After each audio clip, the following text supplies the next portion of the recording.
What a roller coaster ride for someone that's never played a game in the Devil May Cry series. Okay, this is fun. This camera, what are you doing?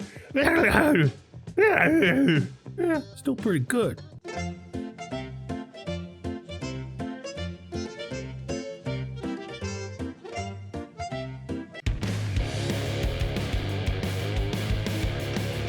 Welcome to completion number 143 of the Potato Backlog Project, a compilation of 3 games that I counted as one game because I'm an idiot. Make sure you stick around to the end of the video for the Tater Raters of all 3 games. I'll chapter the games for viewing reference, and so you can just jump to see what I think about number 2 if you want. But let's talk about Devil May Cry HD Collection.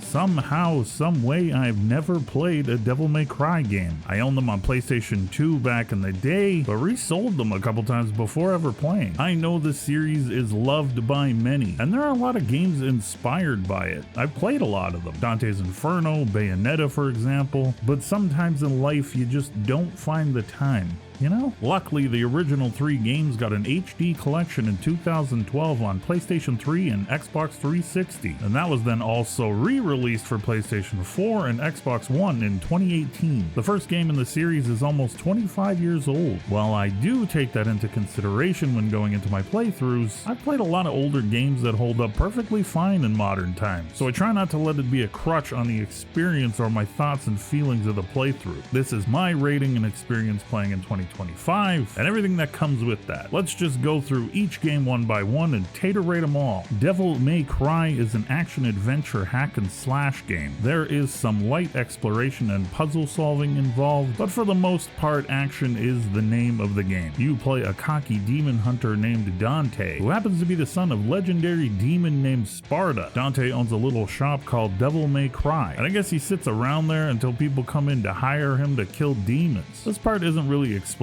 all that well off the top, but it's fine. The shop sign is cool, and so's Dante. Dante's personality fits the game's action very well. It's kind of cocky and over the top, and a little bit cheesy in that fun sort of way. The cinematic cutscenes in the game were not restored. They're blurry and hard to watch, and it's kind of a bummer. Anything story-wise that runs within the game engine is that smoothed over, jaggy, polygonal look. I don't mind that stuff so much as long as the game plays well, which I'm happy to say Devil May Cry does. Dante starts out with 2 guns, ebony and ivory, and a giant-ass sword. During the game, you'll find and unlock new weapons, though I found out later it is entirely possible to miss stuff and still finish the game. There was a shotgun in this game that I never saw or used. Had a lot of fun with the grenade launcher though.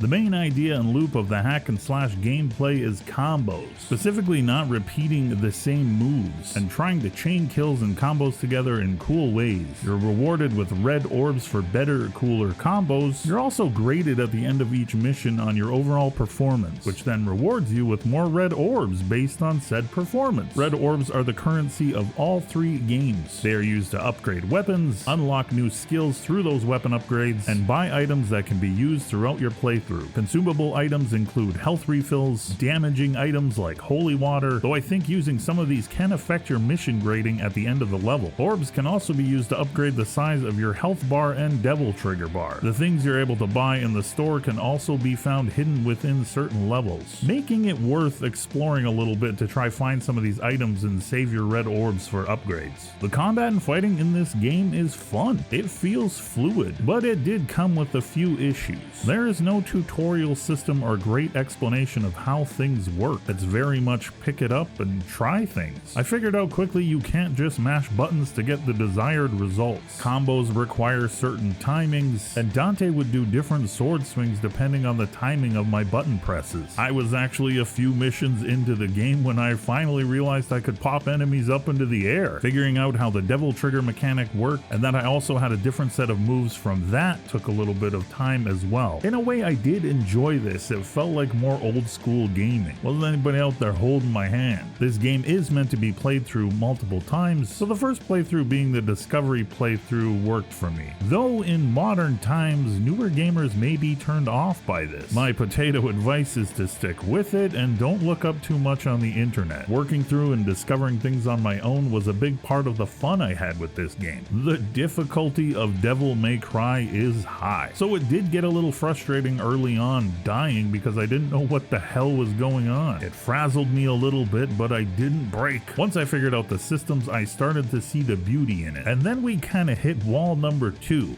Oh, the camera. Devil May Cry's camera system is a mix between locked in position and free follow. This works visually at times, and I understand why it's done. The developers can create mood and tell story through the setting and different camera angles. Locking the camera in certain places helps to do this. It worked very well in early Resident Evil games. The problem becomes the choice of where those are at times while you're fighting enemies. There's a lot more action happening in Devil May Cry than there was in Resident Evil games. Boss fights were especially difficult. There are times I would be caught between different camera angle switches while fighting, and it's frustrating when the switching between the two angles is not in your control. It was very annoying and it caused me to die a lot. These things happen when developers are breaking new ground though, and overall, while janky as hell and frustrating beyond belief at times, the camera did manage to serve the game well enough that by the end, I came out with a very positive experience. This is old school gaming that defined a new subgenre of game, and it still holds up for a playthrough today.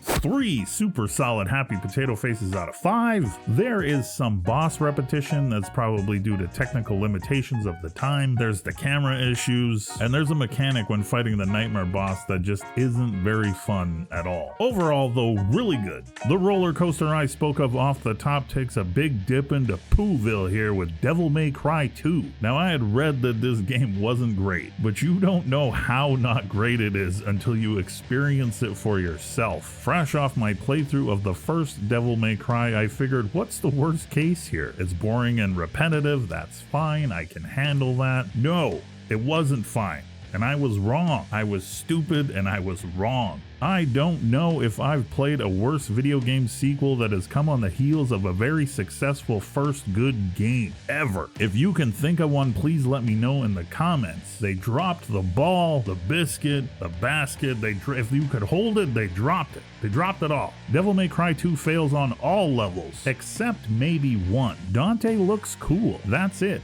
Don't let anyone else try to convince you there is anything else good that came from Devil May Cry 2. My friend Lionheart told me this is the game that nobody speaks of, and for good reason. I read after the core issues and problems of the game come from the developmental choices Capcom made going into making the sequel. I won't touch on those here, you can Google and read about them, but for me there's no excuse for what was greenlit and released to the public, just because Capcom wanted to make a specific release date. We will go over some specifics. Dante's personality, it's gone.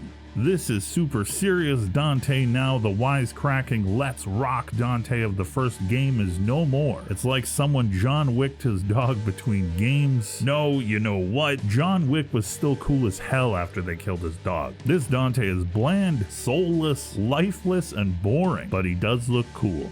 There is a second playable character in Devil May Cry 2, Lucia. Back in the day, her missions would have been on a separate disc. I would think that would be confusing back then as well. Maybe there was some explanation in the instruction booklet. Here you choose who you're going to play before you know anything about what's going on. Imagine me, a newcomer to the series, starting this game and thinking, who the hell is Lucia? Especially after the first game where she's non-existent. Needless to say, I played through Dante's levels first, and after completing them, I did not play through Lucia's. I saved myself the horror and pain. If you played through all of them, my only question is why? Why would you do that to yourself?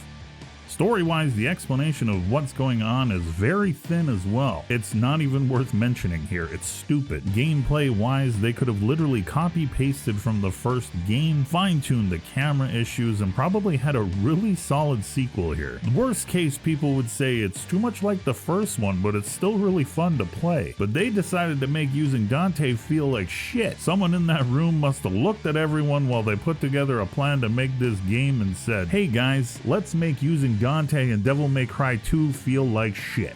Gone is the free-flowing, creative, expressive play, and here to stay is janky, slow, heavy, garbage swordplay. The good thing is you'll never need the sword. The game is so bad that you can just use the guns for everything. It's so hilariously bad that 90% of the time you're using those guns, you won't even see on screen what you're shooting at. You won't need to. The game just auto-locks on everything for you. To top it all off, you can also just hold the button to fire the guns now. Hit Devil level trigger, repeat. Speaking of locking onto enemies, it makes it near impossible to hit switches in places that enemies are spawning. These brainiacs cooked up a few of these areas, made the enemies continue to spawn, and put the switches on timers to open doors. So you just sit there and try to swing at the switch, but Dante turns and swings towards the enemy who could be on the other side of the damn room. Just laughably bad. There is a helicopter boss that I got to, and I was just in awe and disbelief that this game got released. It's supposed to have been taken over by some kind of demon or something. It's controlling the helicopter. You just hold the button and Dante shoots at it off screen. Someone during the development of this game sat down and said, I bet players that play Devil May Cry would love to fight against a demonically possessed helicopter. I bet they'll love it even more if they don't even see it and it's off screen. Let's go that extra mile and make it so they only have to push one button to take care of this guy. We gotta put that in the game. We gotta do it. You would think they knew and could recognize the helicopter thing was bad. Even if they had to keep it in the game, maybe they would limit it to just one section of the level and be done with it. No.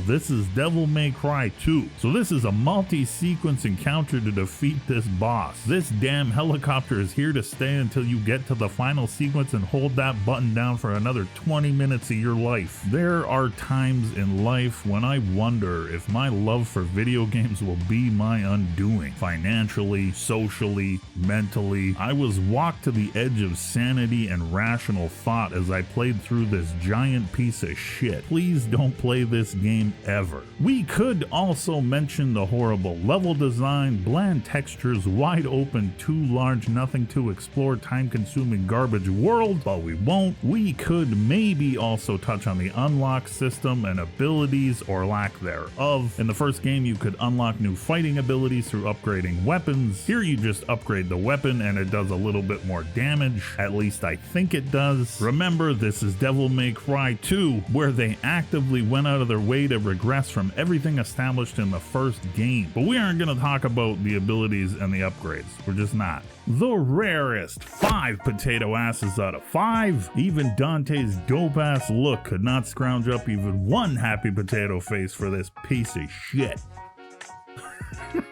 Never play it. Just don't play it. Ever. Oh man, though, Devil May Cry 3, the complete 180, the redemption tour. The biggest surprise on my face when I found out it was the same team that made Devil May Cry 2. I still don't believe that. This game is good, real good. Return to form above and beyond. This is what 2 should have been. Devil May Cry 3 is a prequel story-wise. It centers on the relationship and connection of Dante and his brother Virgil, which was epic and cool to see explored. Cocky Let's Rock Dante is back, and it's evident right off the hop that they are all in with this now. The opening scene of Dante sitting around thinking of a name for his new shop, eating some pizza like a boss. Monsters crash the party and it's on. All of it cheesy, corny, fun, over-the-top action, and I was loving it. I was offered an option of playing on gold or yellow. I wasn't sure what that was at the time, but found out after. Gold essentially gives you free continues from your last load point, and yellow will work like the original game as limited continues. I picked gold initially, just not knowing, but it was fine for me because this game, again like the original, is very difficult. It's difficult in that good sort of way though, like the first game was. To counter that a bit, there is a tutorial this go around. The game explains the system mechanics, how the style meter works, combos, and all your different options. It was what I wished I had in the first game. I did enjoy the discovery of some of those things in the first game, but with the added complexity of all the systems in Devil May Cry 3, a tutorial was needed here. There is a quick switch mechanic now for your melee and ranged weapons. This was sort of introduced in the second game, but it was garbage and had a delay. Devil May Cry 3 gives you a legit fast swap, which opens up the world of combo possibilities immensely. You are still only able to have 2 melee and 2 ranged weapons equipped at any one time, though you will unlock unlock more than that. Quick swap makes it possible to combo with all 4 weapons within one combo, which is great. Certain areas and secrets will require you to experiment and use all the different weapon types to see what works best. Devil May Cry 3 introduces different combat styles as well. Trickster, Swordmaster, Gunslinger, and Royal Guard are made available to you off the start of the game. You will unlock others later on in your playthrough. The only thing I wished I could do here was quick swap through these as well. Maybe not mid-combo, but giving me the option to do it mid-level would have been nice. As it is, you can switch styles at store checkpoints and the beginning of levels. The depth added to the combat system through the weapon quick switch alone is staggering. When you take into account the added options of all the combat styles, this is a game with massive replayability and a fun game loop just based off those things. That brings me to my one small gripe with the game: the length. And not so much the length of the game as in there are too many missions, more the length of some of those missions. I know experts can speed run and shoot through things quickly. The average gamer might find parts of this game a little bit too long, especially knowing it's designed for replayability. I just think a few of the missions could have been condensed down a little bit. The design of the world requiring a lot of backtracking at times really felt like they padded some of the things out purposefully. I've called it out in other games like Legend of Zelda Spirit Tracks, so I gotta call it out here. It didn't hurt my overall experience, but it was noticeable at times. Devil May Cry 3 is a high-paced, high-energy action game. You can have down times and you need them in games like this. I just think they could have walked that line a little bit better between controlling the pacing of the action and the downtime. The style system for combos is again set up to reward unique and creative gameplay in your combos. The better you get at chaining things together in unique ways and learning the game and the system, the more you're rewarded. I love that kind of gameplay. There are also environmental interactions that change the dynamics and possibilities of your combos. I surfed enemies and swung off light poles. The movement options were expanded to a point that I felt the need to play through again a few more times, just to discover everything and get a better overall feel for what's even possible in this game. The story ends up retconning Dante's brother a little bit from the first game, but it's good. The game renewed my belief in all things: the sun, the sky,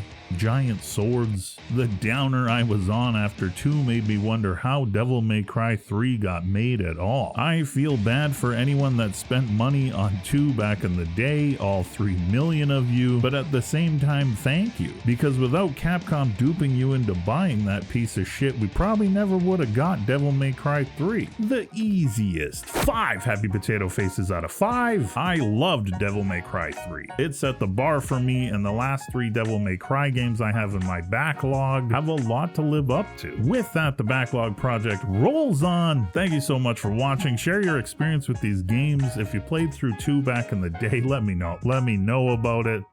Let me know about it. Be kind to yourselves and others that deserve it. We're on to the next one.